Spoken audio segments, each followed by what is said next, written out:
CP সাহেব আমাকে বললেন যে একটা ডিক্লারেশন করতে, ওই ডেথ ফ্যামিলিগুলোর মধ্যে যদি 10 পাস থাকে, আপনার ম্যাট্রিক পাস থাকে, সিপি ওনাদের ডিপি সিং সাহেব আছেন, ওনার কাছে আপনারা দিয়ে দেবেন। ওনাদের কিছু সিভিক ভ্যাকেন্সি আছে, ওখানে উনি চেষ্টা করবেন। ওনাদের ক্রাইটেরিয়া কম্প্রোমাইজ করতে পারবেন না, ম্যাট্রিক পাস হতে হবে, 10 পাস যদি থাকে কারো দিয়ে দেবেন, আপনারা नाम फोन नंबर दिए देवें, ओनरा कर देवें।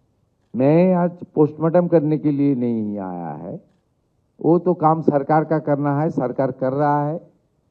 कलकत्ता पुलिस हेल्प कर रहा है, चीफ सेक्रेटरी खुद मॉनिटरिंग कर रहा है। आश्वस्त रहिए, ये सरकार आने वाला दिन में इस तरीके से हादसा टालने के लिए जो जो मेजर करना चाहिए वो करेगा। আপনার যে একটু আগে বলেছেন মাননীয় রজক ফ্যামিলি থেকে, আমরা আপনাদেরকে বলতে পারি যে আমাদের লেবার ডিপার্টমেন্টের একটা এই সংক্রান্ত শেষ ফান্ড রয়েছে 1%, যেটা আমরা করতে পারি। সেখানে কি কি এই 10 লক্ষ টাকা আপনার যারা ডেথ ফ্যামিলি তারা তো পেলেন, আজকে 1 লাখ টাকা করে ইনজোর্ডরা পেলেন। এর বাইরেও এই ফ্যামিলিগুলোকে যারা, বিশেষ করে যারা ডেথ ভিকটিম, এই ফ্যামিলিগুলো আমাদের লেবার ডিপার্টমেন্টের যে শেষ ফান্ড রয়েছে ওখান থেকে কি ধরনের সহযোগিতা করা যায়, এটা আমি কমিশনার কাম অ্যাডমিনিস্ট্রেটর আমাদের কলকাতা কর্পোরেশন তাকে দায়িত্ব দিচ্ছি, আর মন্ত্রিসভার পক্ষ থেকে ইউডিএমএ মিনিস্টারকে এটা মনিটরিং করার জন্য দায়িত্ব দিচ্ছি।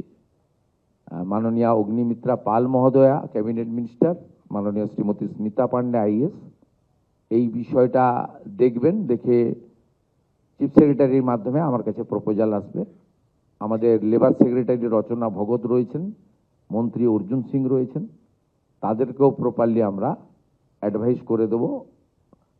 আপনাদেরকে আমরা এই বিষয়টা মাননীয় স্মিতা পান্ডে মহোদয়া তিনি আপনাদেরকে জানিয়ে দেবেন আগামী 7-10 দিনের মধ্যে অপরচুনিটি কি রয়েছে আর আমরা কি করতে পারি। অনারেবল সিএস আমাকে বললেন যে অপরচুনিটি আছে, আমরা কিছু করতে পারবো, এদের মাসে মাসে কিছু হেল্প করতে পারবো। এর বাইরেও যে সমস্ত ডেথ ফ্যামিলি রয়েছে তাদের বাচ্চারা যদি পড়াশোনার বিষয়ে কিছু সাহায্য মানে চান, হোস্টেলে রেখে করতে চান বা অন্য জায়গায় করতে চান যেখানে গভর্নমেন্ট অ্যাকোমোডেশন আছে, এটাও আপনারা মাননীয় কমিশনারকে অথবা কলকাতা পুলিশের মাধ্যমে আমাদের জানাবেন, আমরা করব। আমি কলকাতা কর্পোরেশনকে বলবো ওনাদের যে ডেলি কাজগুলো হয় তাতে এই 15-16টা ফ্যামিলি যারা বিহার বা ইত্যাদি আছে তাদের পক্ষে সম্ভব নয়। কলকাতা বা অ্যাডজয়নিং এলাকাতে যদি এই ফ্যামিলিগুলো যারা থাকেন তারা যদি আপনাদের বিভিন্ন ধরনের কাজ হয়, সেই কাজে যদি এদের ফ্যামিলির কোনো লোক সক্ষম থাকে বা করতে চায়, ইনক্লুড করা। আমি কলকাতা পুলিশকেও বলবো তাদের এলাকায় যে সমস্ত ব্যক্তির ফ্যামিলি ঘটেছে তাদের ক্ষেত্রেও কলকাতা পুলিশ থেকেও যেন তাদের পরিবারের সঙ্গে লোকাল থানায় একটু যোগাযোগ রাখেন, কোনো সহযোগিতা লাগলে করেন।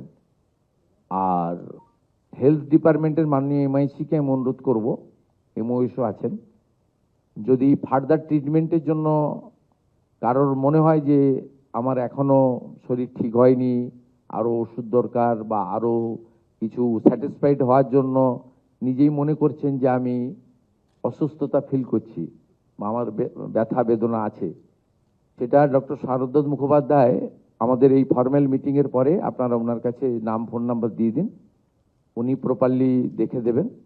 এবং যতদিন আপনাদের ওষুধ দরকার বাড়িতে থাকলেও কমপ্লিটলি ওষুধ আমরা প্রোভাইড করব আমাদের স্টেট গভর্নমেন্টের পক্ষ থেকে। এই বিষয়গুলো আমি আপনাদের বললাম এবং আশা করি আপনারা ধীরে ধীরে আপনাদের শোক কাটিয়ে উঠবেন এবং নতুনভাবে আপনাদের পরিবারের বাকি যে লোকজন রয়েছে তাদের দিকে তাকিয়ে আপনারা আবার স্বাভাবিক জীবনে ফিরে আসবেন। আপনাদের সরকার আপনাদের পাশে। मैं सबको मेरा दिल से मेरा आभार प्रकट कर रहा हूं। आप लोग का जो दुख की घड़ी चल रहा है, उससे आप निकल के आइए और नॉर्मल लाइफ लिव करने का कोशिश कीजिए। स्टेट गवर्नमेंट की ओर से जो जो करना है हम कर रहा है, आने वाला दिन में भी हम लोग करेगा। सब अच्छा रहिए, सही सलामत रहिए, भगवान का पास यही मेरा प्रार्थना है। इसी के साथ मैं मेरा बात यहाँ खत्म करता हूँ। Thank you sir. স্যার এইবার আমরা ডিস্ট্রিবিউশন অফ স্যাংশন অর্ডারের দিকে চলে যাচ্ছি। তাঁতি সাহেবকে রিকোয়েস্ট করছি বেনিফিশিয়ারি।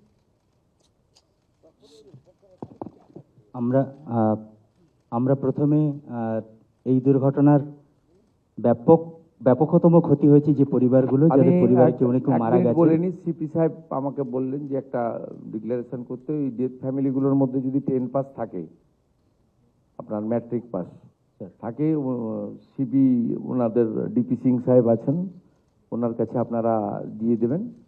ওনাদের কিছু সিভিক ভ্যাকেন্সি আছে, ওখানে উনি চেষ্টা করবেন। ওনাদের ক্রাইটেরিয়া কম্প্রোমাইজ করতে পারবেন না, ম্যাট্রিক পাস হতে হবে, 10 পাস যদি থাকে কারো দিয়ে দেবেন, আপনারা নাম ফোন নাম্বার দিয়ে দেবেন, ওনারা করেন। তো আমরা এখন মৃত ব্যক্তিদের শোকার্ত পরিবার যারা রয়েছেন তাদের ডাকছি। মৃত রোহিত চৌধুরী, তাঁর স্ত্রী রয়েছে নীলম চৌধুরী। এর থেকে ভালো আর কিছু হয় না। আপনারা সবাই সিটে বসে যান, মাননীয় মুখ্যমন্ত্রী নিজেই যাচ্ছেন আপনাদের কাছে। রোহিত চৌধুরী, তাঁর স্ত্রী নীলম চৌধুরী দাঁড়াবেন। এরপরে কৃষ্ণ চৌধুরীর পরিবার থেকে এসেছেন সুচিতা চৌধুরী, তার স্ত্রী দাঁড়াবেন। রাহুল চৌধুরীর পিতা আছেন এখানে, রামপ্রসাদ চৌধুরী দাঁড়াবেন। চন্দ্রমা চৌধুরীর স্ত্রী রয়েছেন শোভা দেবী।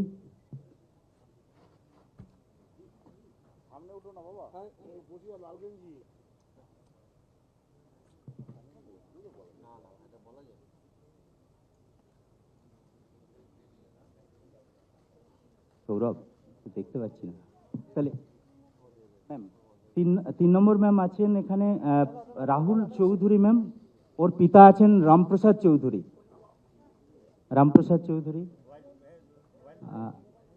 এরপরে চন্দ্রমা চৌধুরীর স্ত্রী রয়েছেন এখানে ম্যাম, শোভা চৌধুরী দাঁড়াবেন।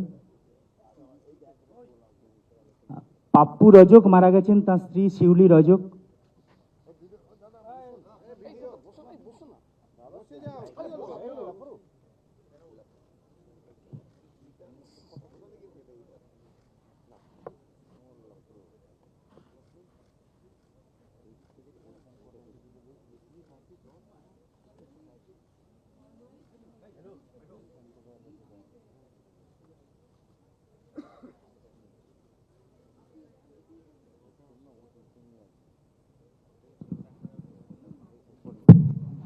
ঘি কুমারের পরিবারের রয়েছেন রাজিন্দার রাম নেবেন।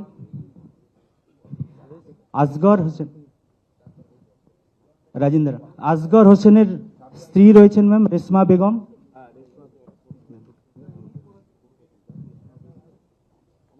তারপরে সাহিল সর্দার, তার পিতা আছেন নাছিম সর্দার, আপনি দাঁড়াবেন এদিকে।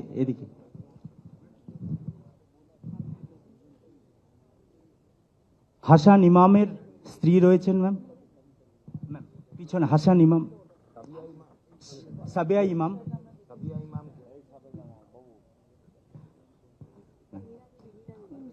হ্যাঁ ম্যাম, নীরা দেবী আসছি ম্যাম। এরপরে গণেশ কালিন্দির পরিবার, গণেশ কালিন্দির স্ত্রী রয়েছেন ম্যাম। এই যে আপনি নিন।